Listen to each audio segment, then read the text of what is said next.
എറണാകുളം ജില്ലയിൽ ശക്തമായ കാറ്റിലും മഴയിലും വ്യാപക നാശനഷ്ടമുണ്ടായി. ജില്ലയിൽ കണ്ണമാലി, നായരമ്പലം, ഞാറക്കൽ ഭാഗങ്ങളിൽ അതിരൂക്ഷമായ കടലാക്രമണത്തിൽ വീടുകളിൽ വെള്ളം കയറി. പിറവത്ത് ശക്തമായ കാറ്റിൽ മെഡിക്കൽ ഷോപ്പിലെ മരുന്നുകൾ പറന്നുപോയി.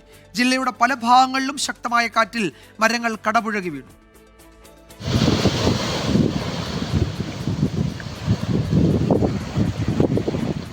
മഴ കനത്തതോടെ എറണാകുളം ജില്ലയിൽ കടലാക്രമണം അതിരൂക്ഷമായി. കണ്ണമാലി, നായരമ്പലം, ഞാറക്കൽ ഭാഗങ്ങളിൽ വീടുകളിലും റോഡുകളിലും വെള്ളം കയറി. കടലാക്രമണം രൂക്ഷമായതോടെ തീരദേശവാസികൾ തന്നെ ചാക്കുകളിൽ മണൽ നിറച്ച സംരക്ഷണ ഭിത്തി നിർമ്മിച്ചു.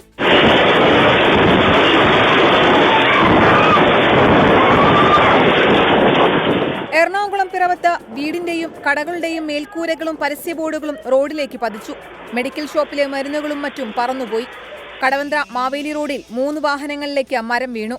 കാക്കനാട് നിർത്തിയിട്ടിരുന്ന കാറിന് മുകളിലേക്ക് മരം വീണു.